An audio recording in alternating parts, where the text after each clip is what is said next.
ٹیڑھے دانتوں کو سیدھا کروانا جائز ہے یا ناجائز ہے؟ ضروری ہے. جائز کیا، ضروری ہے.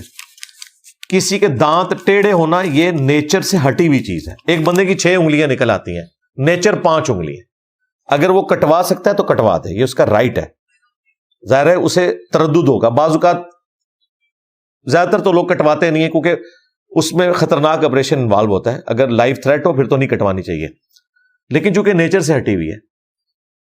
سورۃ النساء کی آیت نمبر 119 میں نیچر کو بگاڑنا شیطانی عمل کہا گیا ہے. وَلَآمُرَنَّهُمْ فَلَيُغَيِّرُنَّ خَلْقَ اللَّهِ. شیطان نے کہا تھا میں تیری مخلوق کو ابھاروں گا کہ وہ تیری نیچر کو بدلیں گے.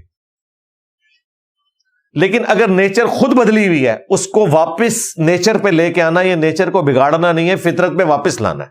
دانت ٹیڑھے سیدھے کروائیں.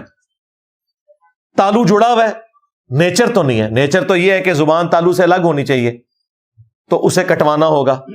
ہڈی ٹوٹ گئی ہے، نیچر تو نہیں، اسے سیدھا کروانا ہوگا. نیچر پہ واپس لے کے